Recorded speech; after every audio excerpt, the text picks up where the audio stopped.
지금 오늘부터 사전투표가 시작됩니다. 선거요, 굉장히 어렵습니다. 제가 봤을 때 50개 안팎으로 지고 있고 50개 정도 경합하고 있다. 이렇게 지금까지 진행이 되고 있어요. 양당의 격차는 크게 차이가 나지 않고 있습니다만은 그 지역의 선거는 많이 지고 있어요. 그러면 어떻게 이렇게 많이 질 수 있는가라는 부분에 대해서 좀 분석을 해보면, 자, 국민의힘이 한 전국에서 55개 정도 박빙인데 자기들이 26개를 수도권에서 경합 중이라는 거예요. 그럼 수도권에서 현재 우세하다라는 게 최대치로 쳐줬을 때 10개도 안 됩니다. 그러면 26개 경합이라면 총 수도권에서 이 경합을 다 이긴다라는 기적적인 일이 있다 하더라도 수도권에 36개예요. 자, 36개면 민주당이 86개를 이긴다는 거고, 그러면 수도권에서만 50개가 차이가 나요. 자, 그렇게 해도 수도권 빼고 한 20개 정도 지금 민주당이 지고 있다고 보면 한 30석 정도를 진다는 겁니다. 그러니까 지역구만 해도 한 30개를 진다. 이 정도 때는 그냥 전수한 패배다라고 지금 예상이 되는 상황이에요.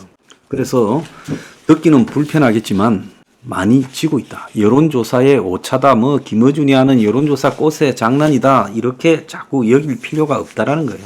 왜냐하면 지금 여권은 여론조사를 안 해보고 있겠습니까? 용산은 여론조사를 따로 안 하겠습니까? 자기들도 여론조사를 다 해보고 있어요.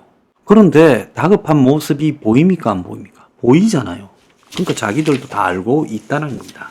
여당이나 이런 쪽이 그렇게 허술하지가 않다. 자신들이 믿을 수 있는 여론조사 회사를 통해서 자기들 나름대로 여론조사도 해보고 있다는 거예요.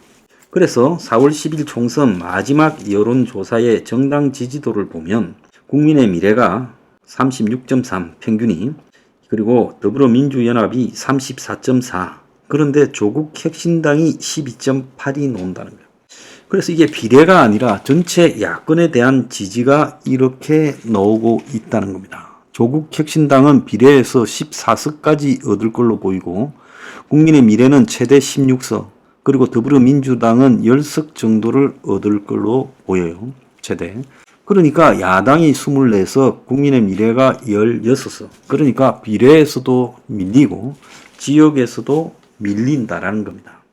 야당의 지지에 마이너스 3을 하고 여당의 지지에 플러스 3을 해서 감안을 한다 하더라도 4, 5% 정도 지고 있고, 범야권과 범여권이에요.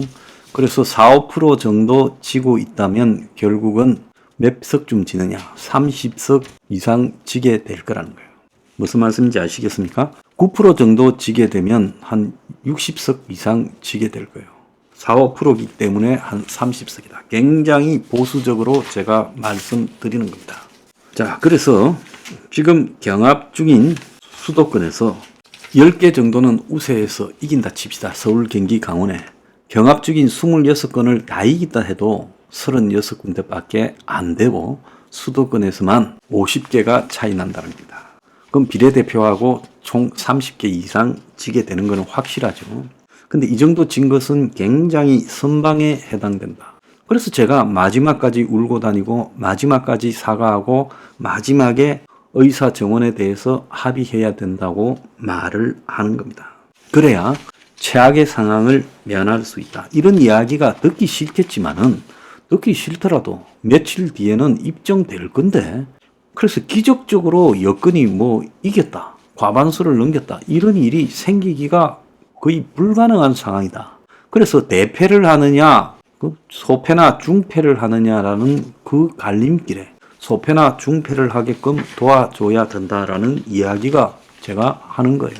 그래서 지고 있으니까 여당을 지지하는 사람들은 실제 졌을 때 벌어질 일들에 대한 불편한 진실, 그것들을 좀 각성을 해봐야 된다는 겁니다. 실제로 지게 된 이후에 열릴 세상이 굉장히 험악하게 될 거다라고 보여요.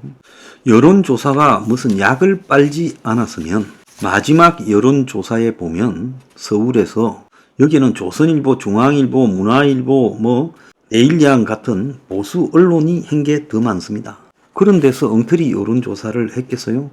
용산에서도 조금 지고 있고 종로에서도 좀 많이 지고 있고 중성동갑에서도 많이 지고 있고 중성동을에서도 근소하게 지고 있고 심지어 마포갑에서도 좀 지고 있고 동작갑에서도 좀 지고 있고 동작을에서도 근소하게 지고 있고 영등포갑에서도 많이 지고 있고 광진갑에서도 좀 지고 있고 광진을에서도 좀 많이 지고 있고 양천갑에서도 좀 지고 있고 도봉갑에서도 지고 있고 이기는 데가 한 군데 없어요. 인천에서도 마지막 여론조사 나온 데 보면 다 지고 있어요. 수원에서도 지금 두 군데 다 지고 있고 분당에서도 안철수가 근소하게 지고 있어요. 하남갑에서도 추미애가 많이 이기고 있고 화성을에서도 공영훈이가 이제 이준석이를 많이 이기고 있고 국민의힘 후보는 10%, 18% 3등으로 추락해 있어요. 공천이 잘못됐죠. 평택병에서도 많이 지고 있어요. 자, 춘천으로 넘어가면 춘천에서 한기호 의원이 민주당 이기고 있고 원주에서는 지금 많이 지고 있어요. 원주을에서요. 송기현이 이기고 있어요. 민주당이. 자, 속초 인제 고성양양은 이기고 있고 홍천 행성 영월 평창에서는 국민의힘 후보가 많이 이기고 있고 강원도가 그나마 양호한 편입니다. 부산에는 보면 남구에서 국민의힘의 후보가 근소하게 이기고 있어요. 1%도 안 되는 차이로. 부산 북갑에서 전재수가 서병수를 많이 이기고 있어요. 여러 조사에서. 북을에서 민주당의 정명희가 국민의힘의 박성훈을 근소하게 이기고 있어요. 강서에서 변성환이가 김도업을 근소하게 이기고 있어요. 수영에서 유동철이가 거기는 저 장해찬이가 무소속으로 출마했는데 장해찬이가 3등인데 장해찬이 사퇴 안 합니까? 용산이나 한국 국민의힘은 왜 장해찬이 사퇴 안 시켜요? 대통령 측근이라면 사퇴해야지. 지가 막말해가지고 공천 취소되어서 출마해놓고 무소속으로. 지가 3등이면 사퇴해야지. 단일화를 3등이 말하고 있어요. 이건 용산의 책임이라고 봅니다. 그래서 이대로 가면 민주당의 유동철이가 여권의 어부지리로 이기죠. 연제에서는 여전히 김희정이가 진보당 후보한테 노정현이한테 많이 지고 있고 사상에서는 이기고 있습니다. 양산을에서는요. 김태호가 김두관이한테 근소하게 지고 있어요. 지금 주요 격전지에 보더라도 이기고 있는 데가 별로 없다라는 겁니다. 자, 유시민이가 얼마 전에 이 계산법을 뽑은 게 저한테 들어왔는데 물론 자기들 희망사항도 있지만은 그렇다고 전혀 이렇게 대책이 없는 게 아닙니다. 유시민이는 서울에서 36개 우세, 경합 7개, 열세 5개로 보고 있어요. 부산에서는 4개 우세, 경합 6개, 열세 8개를 보고 있어요. 인천에서는 자기들이 12개 이기고 있고 한 개만 경합 한 개만 열세라고 보고 있어요. 세종에서는 울산에서는 이 자기들이 3개를 경합하고 있고 3개가 열세라고 보고 있고 경기에서는 53개가 우세하고 5개가 경합이고 열세가 2개라고 보고 있어요. 야권이 바라볼 때 수도권 서울, 경기, 인천에서 지금 이기고 있는 여권은 8개밖에 안 되고 경합이 13개다 이렇게 보고 있습니다. 그러니까 제대로 이겨도 21개밖에 안 된다라는 이야기겠죠. 그리고 충북에서는 자기들이 3개 이기고 3개 경합이고 2개 지고 있다. 충남에서는 5개 이기고 6개 경합이다. 6개 경합이다. 대전에서는 자기들이 7개 다 이기고 있다. 이렇게 말을 하고 있습니다. 자, 경남에서는 자기들이 3개 이기고 4개 경합이고 9개 지고 있다고 보고 있어요.